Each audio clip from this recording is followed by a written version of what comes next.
Well, hello, fellow netizens. This is Muhammad Fauzi back again.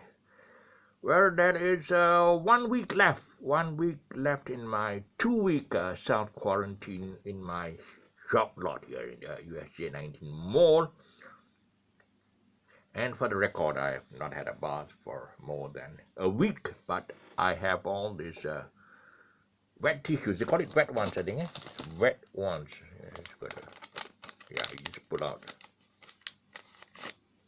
It's a wet tissue, and then you just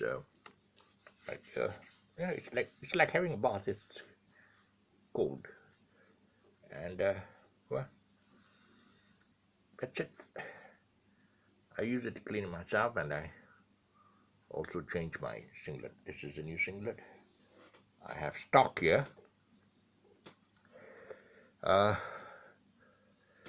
Well, for those of you who don't know about my plight, okay, what I'm doing here in the office, it's currently now at 3 o'clock, 4 o'clock in the morning.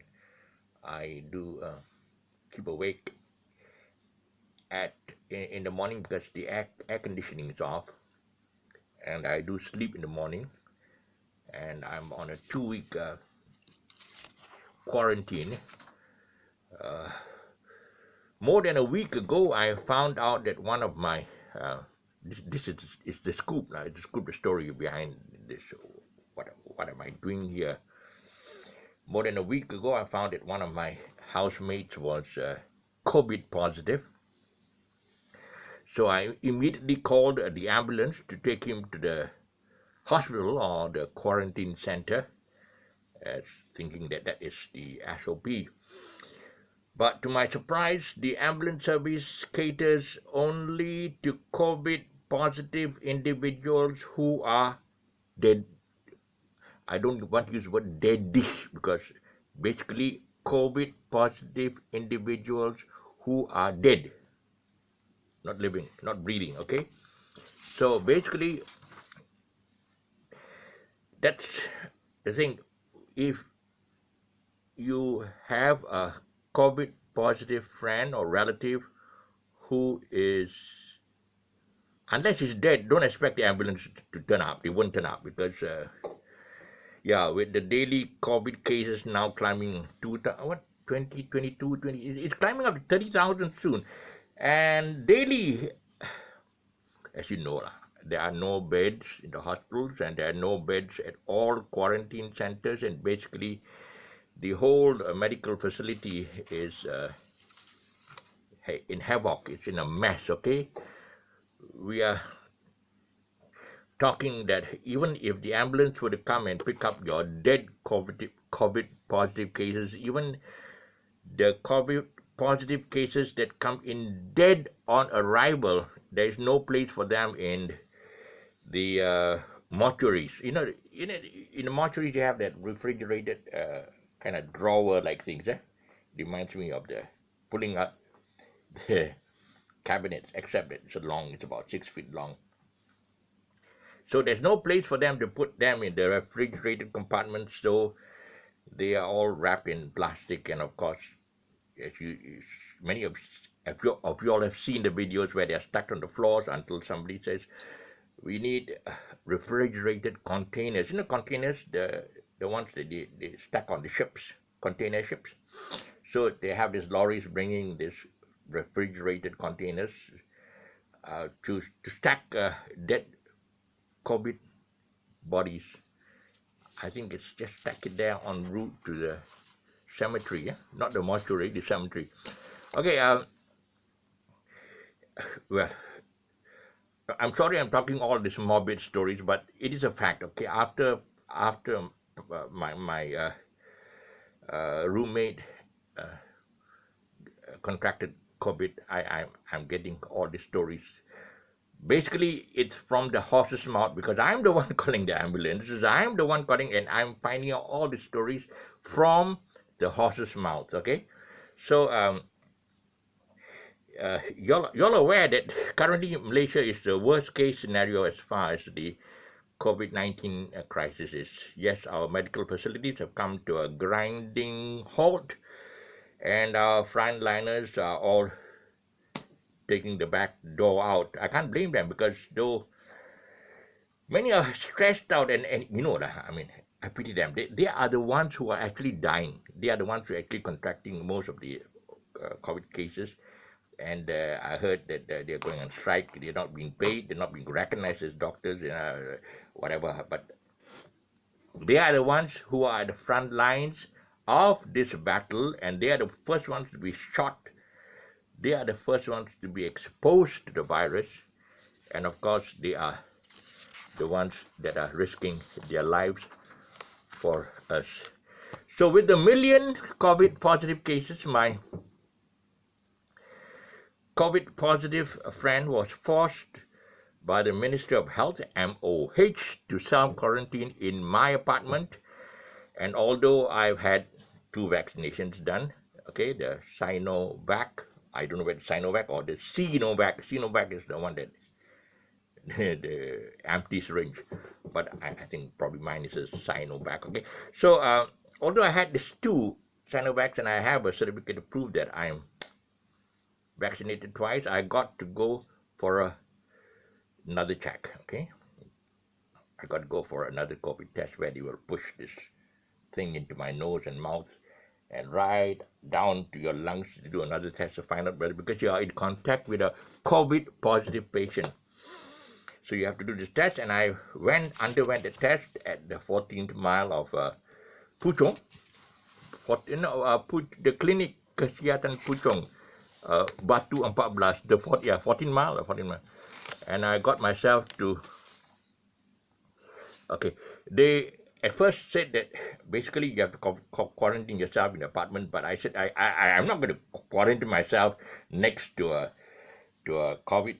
Already hearing him wheezing at night and coughing, it gives me the nightmare. So I said I need to quarantine somewhere else. Yeah, okay, you can go give the address. So I gave the address of my office here in the USJ 19 Mall. Okay, so of course there is SOS procedures. I got to close my office. I can't open it to the public while I'm quarantining myself. I can't open it to the public, and I can't go out of the office. And of course, the management was against it. And I when I started quarantining myself, I locked the door. I put a notice out that I'll be quarantined, and they said I can't do that. They called the police to evict me, but I stood my ground. I locked the door. I said, you can't come in. They said, you can fine. I said, you can fine, but the thing is that you're going to lose your job. I don't know. You got this police. They got a cushy job. They got guaranteed salaries. So I told them. I said, there's a lot of illegal activities like selling this illegal cigarettes and liquor outside. So you better attend to that. Just leave me alone. But they were quite adamant. So I called the superior. The superior says I have every right to quarantine myself in my office because I'm paying for this place. It's my place. And of course, if I close the office and I don't go out, it's okay with me. And of course, it's my life. I want to say I'm not going to quarantine myself with another COVID. I'm COVID negative. Okay, I'm not going to risk my. I'm a senior citizen. Okay, you can see. Okay, warga emas or whatever, and we are the high risk category. So I'm not going to risk my life. Okay, as Bon Jovi says, it's my life. I'm not going to live forever. So I stood my ground, and I know as long as I follow the SOP laws, I can be here, and I can quarantine myself here. So my shop lot is closed for business for the duration of my quarantine, and now I can only come out the premises for toilet breaks, and I use, of course, the OKU toilet, which is which basically I'm allowed because I'm an OKU. Okay, so for this video, I'm downloading this video because I don't want to play the blame game, and say it is the government's fault that this thing is happening. Because from what I heard, the Prime Minister has thrown in the towel and he has resigned. But if we're going to expect the next Prime Minister to come flying in like Superman, it's a bird, it's a plane, Superman, they come and solve the crisis. Think again, okay? Think again. This some people say fat hopes, whatever. But I think unless he's Superman, I don't think so. I think Batman is better.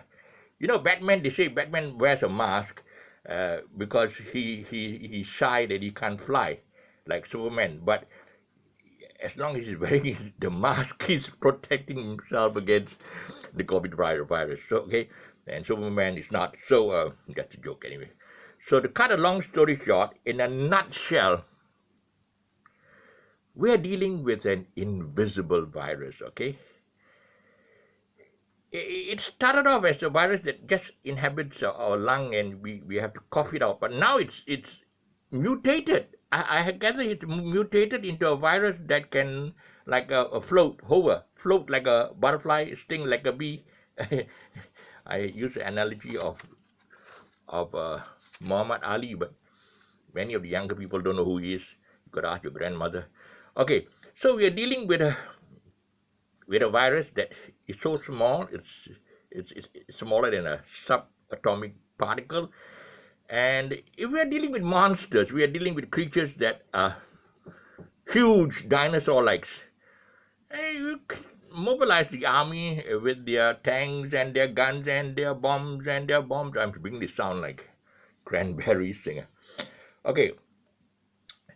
They can mobilize the army and the bombs and whatever, C4 explosives, whatever, and they can just wipe these creatures out of the planet. But we're dealing with an unseen enemy, and the only solution is either to pray to your unseen God or just protect yourself from this virus.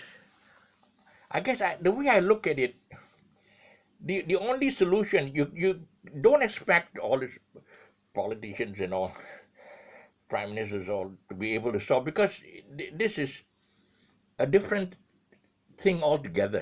It's dealing with a virus that is not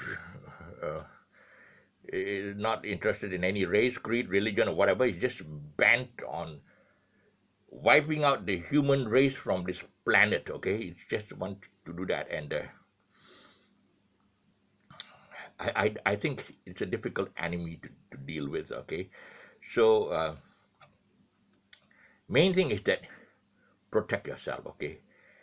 Like what I did when the police came and said you got to go back to the house and quarantine yourself next to a person who's COVID positive. I said, look, I might look stupid, but I'm not stupid. I'm not going to listen to you. You tell me to eat shit. I'm not going to do that. I'm going to quarantine myself in my office.